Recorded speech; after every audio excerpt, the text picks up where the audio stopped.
पड़ता है जहाँ पे मैंने पढ़ाई लिखाई की, जहाँ से मेरी शादी भी हुई, और बस मुझे एक बहुत बड़ी वकील बनना था। इससे ज़्यादा मेरा सपना कुछ भी नहीं था, क्योंकि मैं टीचिंग कर रही थी, साथ ही साथ मेरी पढ़ाई भी चल रही थी। उसी दौरान पिताजी की हेल्थ खराब हुई, जिसके कारण त्रिवेदी जी के साथ मेरा रिश्ता आनंद फानंद में तय हुआ, शादी हुई। फिर मैं मुंबई गई, पर मुंबई जाने के बाद पता चला कि त्रिवेदी जी करते क्या। उससे पहले तो झूठ बोल के शादी हुई थी जो मैं हमेशा स्टेज पे बोलती हूँ, क्योंकि सच को बोलने में मुझे डर नहीं लगता है, किसी को लगता हो मुझे दिक्कत नहीं है। क्योंकि झूठ बोल के मेरे घर वालों को मुझे बताया गया था कि लड़का जॉब करता है, और जब मेरी शादी हुई और फिर मुझे पता चला कि लड़का जॉब नहीं करता, ये चाय कॉफी ये सब मुझे बहुत खराब लगा था, क्योंकि मुझे बिल्कुल, मैं ऐसा कुछ भी नहीं चाहती थी मेरे जीवन में। मेरा कुछ अलग ही सोच था, मुझे सिर्फ और सिर्फ यही था कि मैं जॉब कर रही हूँ, और मेरी जब ग्रेजुएशन कंप्लीट हो जाएगी तो मुझे एक ऐसी वकील बनना है कि मेरा नाम पूछ के मेरे दरवाजे व्यक्ति आ जाए, मुझे किसी के पास जाने की जरूरत नहीं पड़े। फिर डीएक्शन के बारे में पता चला, कोई मेरा लगाव डीएक्शन से नहीं था। डीएक्शन का ही पैसा मैं खा रही थी, पहन रही थी, सब कुछ डीएक्शन से मेरे सपने पूरे हो रहे थे मुंबई जाने के बाद, पर बिल्कुल डीएक्शन से लगाव नहीं था, क्योंकि नाराजगी आपको समझ सकते हो किस कारण। तो वही चीज़ दिमाग में था। पर पिताजी की सेहत खराब होने के कारण जब त्रिवेदी जी ने कहा कि आरजी जेल खिलाया जाए, पिताजी ठीक हो जाएंगे, क्योंकि कहानी में भी ज़्यादा गहराई में जाके नहीं बता सकती हूँ। तो मैं मना करती थी कि मेरी नई शादी हुई है, ये आरजी खिला के क्या मार दोगे मेरे पिताजी को, जहाँ उनको साल भर जिंदा रहना है, आप तो 2 दिन में निपटा दोगे। मैं नहीं चाहती थी, पर सर को पूरा विश्वास था। आप डायमंड हो चुके थे, महाराष्ट्र से काफ़ी अच्छा स्टेटस था, अच्छी इनकम आ रही थी, मैं इनकम से खुश थी, स्टेटस से मुझे कोई लेना देना नहीं। आज जिन चीज़ों को लेकर के मैं सीरियस हूँ, मैं ज़िंदगी डीएक्शन के लिए जी रही हूँ, मेरा सब कुछ डीएक्शन के लिए ही है, और मैं सिर्फ इतना चाहती हूँ कि मेरे देश की जितनी भी महिलाएं हों, कोई भी महिला किसी के आगे हाथ ना फैलाए। ये सपना शायद तब मेरा नहीं था, सर ने बोला ना, मनोज सर ने, कि क्या डीएक्शन में आके आपकी सोच बदली है। ये बात मैं 100% मानती हूँ कि जो व्यक्ति डीएक्शन से जुड़ जाएगा, उसके विचारधारा ही कुछ अलग हो जाएगा। 1% भी गलत बात, गलत चीज उसके दिमाग में नहीं आएगी। ये सच में इतना सच्चा बिजनेस है, इतना अच्छा बिजनेस है, जहाँ पे आपका व्यक्तित्व ही बदल जाएगा। आप वो आम इंसान नहीं रह जाओगे जो बाहर के लोग अपनी जिंदगी जी रहे हैं, आप उनसे अलग हो जाओगे। आप किसी के साथ गलत करने की सोच भी नहीं सकते। हमेशा आपके दिमाग में एक ही विचार रहेगा, हर व्यक्ति आगे बढ़े, हर व्यक्ति तरक्की करे, मैं पूरा सपोर्ट करूंगा, हर गरीब अमीर करे। वही चीज हुई, सर ने जब ज़्यादा दबाव दिया तो प्रोडक्ट मेरे पिताजी को खिलाया गया। बहुत अच्छी बात, तब आरजीजीएल और नोनी जी जूसी था, वही खा करके मेरे पिताजी बिल्कुल ठीक हुए। और जब वो ठीक हुए और ये प्रोडक्ट का असर मैंने देखा, यही मेडिकल कॉलेज था जहाँ से मतलब भेजा गया था मेरे पिताजी को, और इनके महीने 2 महीने सेवा करो, अब ये नहीं बचेंगे। और उसके बाद क्योंकि जिस बैकग्राउंड में हम रह रहे होते हैं, जो हमारा समाज होता है, हमारी सोच भी उसी की जैसी होती है ना। हमारा हमेशा दिमाग में रहता है कि अंग्रेजी दवाइयों से ही लोग ठीक हो सकते हैं, इसके आगे कुछ भी समझ में नहीं आता। कोई बीमार हुआ है तो अंग्रेजी, होम्योपैथिक, एलोपैथिक और आयुर्वेदिक पे कोई नहीं जाता था। सच में कोरोना नहीं आता तो शायद लोगों की सोच आयुर्वेदिक की तरफ और भी ना होती, है ना। जो रुझान आज की डेट में आयुर्वेदिक की तरफ लोगों का जा रहा है, क्या वो था पहले? नहीं था, बिल्कुल भी नहीं था। तो यही चीजें थी। मगर जब इन प्रोडक्ट को, ये तो नेचुरल प्रोडक्ट है, ये क्या करेंगे, मेरे दिमाग में ये क्या करेंगे, आप बस चाय डिब्बा कॉफी बेचो, मेरे दिमाग में तो ऐसा जा रहा था ना। मगर यही प्रोडक्ट, यही आरजीजीएल के कारण आज मेरे पिताजी ठीक है, 8 साल जिंदा रहे, 8 साल।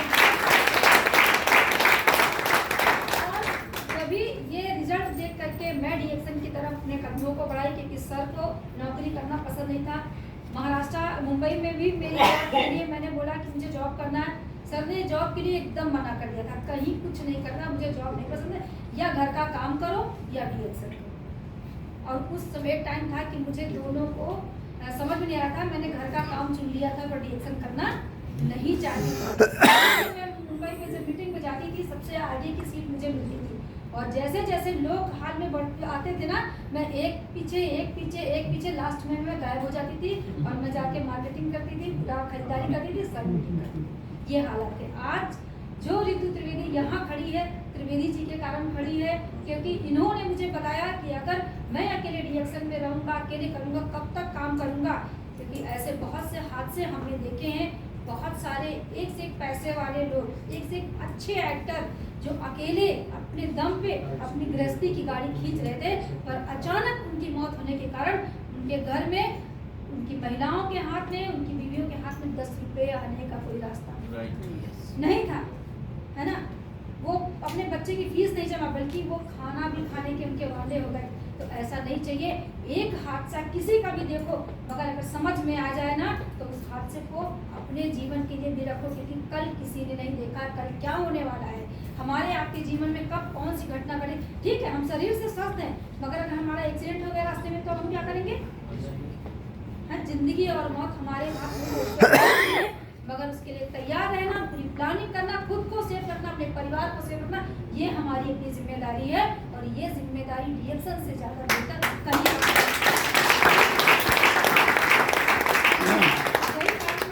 जब मुझे रिएक्शन समझ में आया, मैंने समझने की कोशिश की, फिर मैं मीटिंग में जाना शुरू की। मुंबई में मैं अक्सर मीटिंग में जाती थी, रेगुलर तो नहीं जा पाती थी, पर ज़्यादा से ज़्यादा मैं त्रिवेदी जी से घर में ही सीखने की कोशिश करती थी कि मैं बात क्या करूँ। बात तो मैं बहुत करती थी, वकील बनना आसान नहीं है। आसान है क्या? नहीं आसान है। मुझे पता है जब एक मुद्दे सामने खड़ा होता है, उससे किस तरीके से, किस स्पीड में वकील बात करता है। तो चैलेंज मुझे त्रिवेदी जी ने वहीं से दिया था। मैं बोलती थी मैं ये अरे चाय मैं बेच लूँगी, तो बोलते थे बेच के दिखाओ। और मैं ब्लैक कॉफ़ी लेकर के 15 दिन अंधेरी एरिया में मैं रहती थी। हरसहाय रोड पे कोई सब्जी वाला नहीं बचता था। हमेशा सोचती थी किसी ऐसे व्यक्ति से बात करूं जिसको हिंदी बोलना आता हो, ज़्यादा सवाल जवाब ना करे, क्योंकि सर ने बताया ना गरीब आदमी ज़्यादा क्वेश्चन नहीं करता है। तो मैं हमेशा वो सोचती कि ऐसे आदमी से पूछो जो मुझसे पूछे ना ज़्यादा और प्रोडक्ट मेरा ले ले, है ना। समझ नहीं थी। ये बिजनेस समझदारी का है। ये हाँ, जब तक सीखते रहोगे तभी तक जीतोगे। जिस दिन ये किसी ने समझ लिया मुझे सब आ गया, वो अपने पतन का रास्ता स्वयं को चलता, उसको किसी को पहुंचाने की कि मैं कॉफी लेकर जाती थी, बात करती थी, कोई लेता ही नहीं था, कोई पूछता नहीं था। और सब्जी वाली तो मैं तो बोलती तू सब्जी लेने आई, सब्जी ले और निकल इधर से। ये वर्ड मुझे अच्छे नहीं लगते थे, मैंने नहीं सुना था। मैं बहुत छोटी फैमिली थी, बहुत अच्छी मेरी फैमिली थी, बहुत अच्छा खान पीन रहन सहन था, और ना सुनना मेरी आदत नहीं थी, मुझे अच्छा नहीं लगता। ये सुनने की आदत तो त्रिवेदी जी ने डाली कि ना सुनने की आदत नहीं डालोगी तो इस व्यापार में कभी सफल नहीं होगी। अगर आपका ईगो हमेशा सर चढ़ के बोलता रहेगा ना कि मैं क्यों सुनूं, मैं क्यों बोलूं, ये बिजनेस आपके लिए कभी नहीं। वो चीज़ें निकालनी पड़ेंगी हम सबको। वो मैंने भी वही चीज़ किया। और जब हमेशा ना सुनते इतना परेशान हो गई। और सच बताऊं तो प्रोडक्ट भी मैं अच्छे से नहीं खाती।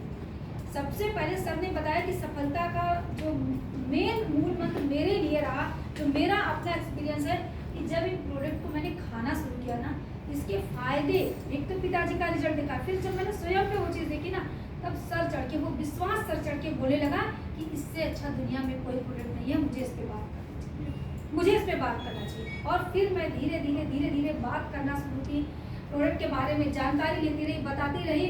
और वहीं पे मैं 1 महीना एक कॉफ़ी नहीं बेच पाई। और 1 महीने के बाद जब होता नहीं, जब आप पूरी तरीके से देखिए, अगर किसी भी काम में आपने ईमानदारी नहीं दिखाई तो काम भी आपके साथ ईमानदारी कभी नहीं दिखाई, कोई काम आपके साथ ईमानदारी नहीं दिखाई। और जब आप ईमानदारी दिखाने की कोशिश करोगे तो आपके पास आइडिया भी अलग अलग आते रहेंगे। मैं रोज जाती थी, ब्लैक कॉफ़ी को कॉफ़ी बता करके बेचती थी, जब चौकोर शशे आता था। और एक दिन मेरे दिमाग में आया कि आज मैं 1 महीने से कॉफ़ी कर रही हूँ, कोई नहीं ले रहा।